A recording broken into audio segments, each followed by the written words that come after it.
ये जो किताब है हमारी वो घनाभ के आकार की है। इसमें क्या है, 6 प्रश्न है, 1 2, ये तीसरा प्रश्न और ये चौथा, फिर ये ऊपर 5वां और ये 6वां। इसमें कुल 6 प्रश्न है ना। इसको जब मोड़ेंगे इस तरह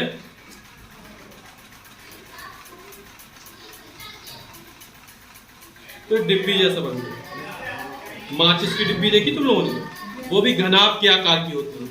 तो ये हमारा घनाभ तैयार हो गया, क्यूबॉइड। क्या बोलते हैं, क्यूबॉइड। तो इसमें 6 प्रश्न होते हैं। देखो एक प्रश्न ये खुला, फिर ये दूसरा प्रश्न ये, एक प्रश्न ये, फिर दूसरा प्रश्न ये, फिर तीसरा प्रश्न ये वाला, फिर चौथा, 5वां, 6वां।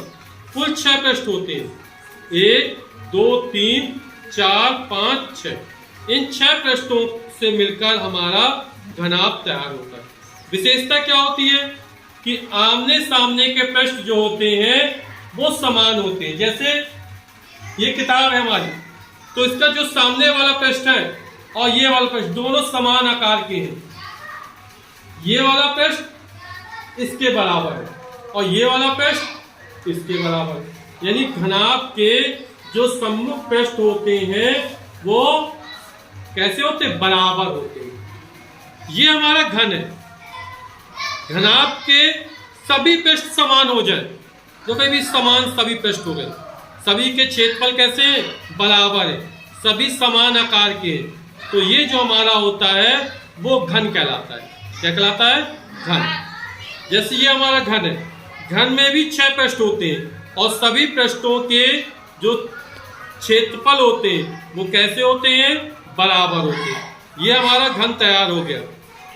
ये क्या हमारा घन।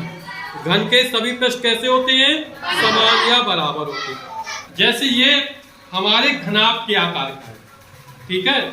तो इस घनाभ के आकार में ये जो पृष्ठ है और ये पृष्ठ यहाँ पर मिलते हैं, वहां पर एक कोर बन जाती है। क्या बन जाती है, कोर। ये हमारी कोर है। जैसे यहाँ पर एक कोर है, ये दूसरी कोर हो गई, ये तीसरी कोर हो गई और ये चौथी कोर हो गई।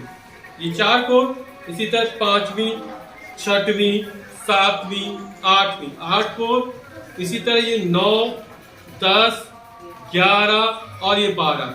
तो घनाभ में कुल 12 कोरे होती हैं। इसी तरह हमारी घन में भी 12 कोरे होती हैं। जहां पर एक पृष्ठ और ये 2 पृष्ठ मिले तो वहां पर एक कोर का निर्माण हो जाता है। ये रेखा जैसा नजर आता है ना। तो ये क्या कहते हैं, हमारी कोर। जैसे ये कोर बनी, ये कोर है हमारी। तो घनाभ में कुल 12 कोरे होती हैं। जैसे हम घनाभ बना रहे हैं तो देखना कोरे बना रहे हैं,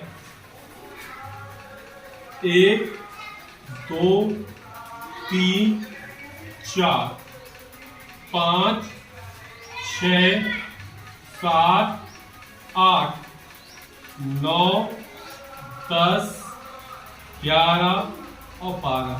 ये हमारा घनाभ बनकर तैयार हो गया। यदि इसकी सभी लंबाइयों को बराबर करके दिखा दे तो हमारा घन हो जाएगा। जैसे ये किताब है, तो यहाँ पर एक पृष्ठ, ये दूसरा पृष्ठ और ये तीसरा पृष्ठ, ये 3 पृष्ठ है।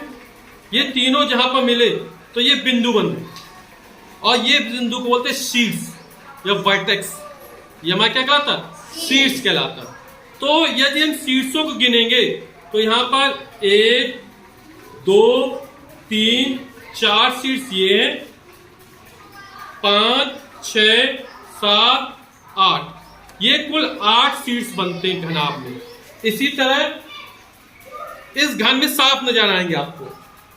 जैसे यहाँ पर ये 1 शीर्ष, 2 3 4, ये कोने, ये वर्टेक्स कहलाते हैं, शीर्ष कहलाते हैं।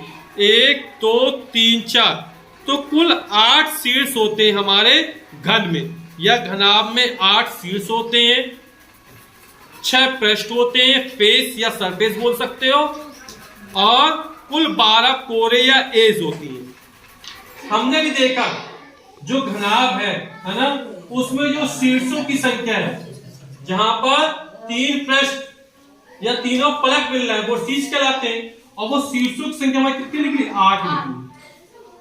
जो फलक या पृष्ठ थे वो हमारे 6 निकले थे और कोर हमारी 12 निकली थी। जो घनाभ में सेम वही घन में होगा, 8 शीर्ष होंगे, 6 फलक होंगी और कोर हमारी 12 होगी। तो इनमें एक संबंध स्थापित हो रहा है, 8 में 6 जोड़ा 14 और 12 में 2 जोड़ दो 14, यानी कि हम लिख सकते हैं V प्लस F। V मतलब वर्टिसेस मतलब शीर्षों की संख्या, F यानी फेस की संख्या। इन दोनों को जोड़ दिया जाए तो वो कोरों की संख्या के बराबर हो रही। कब बराबर? जब इसमें 2 जोड़ दिया जाए। ऐसे सूत्र को हम बोलते हैं आयलर का सूत्र। कौन सा सूत्र कहलाता है ये? आयलर का सूत्र। यदि हम दूसरी आकृति ले लें, जैसे हमने ये प्रिज्म बना रहे, इससे ये हमारी प्रिज्म की आकृति है, ये हमारा प्रिज्म बन गया। ये क्या है? प्रिज्म। अब प्रिज्म में हम देखेंगे तो यहां पर एक शीर्ष यहां पर है, दूसरा शीर्ष ये बन रहा है, 2 शीर्ष, 3 4 5 6, कुल 6 शीर्ष है। यहां पर ये पृष्ठ मिल रहे हैं, एक, ये दूसरा 2 3 4 5 6। तो इस प्रिज्म में 6 शीर्ष है और पृष्ठ कितने हैं?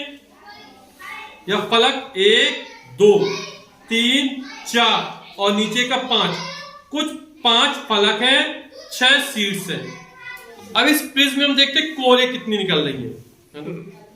तो जब कोरों गिरेंगे तो 1 2 3, ये 3 कोरे यहां पर हो गई और 3 कोरे यहां पर, 6 कोरे, एक 7 कोर, 8 और ये 9, कुल हमारी 9 कोरे यहां पर। ठीक है, तो हम इसको लिखते हैं। तो प्रिज्म में शीर्ष कितने निकले थे हमारे? 6। प्रिज्म में कुल कितने शीर्ष हैं? 6 शीर्ष है।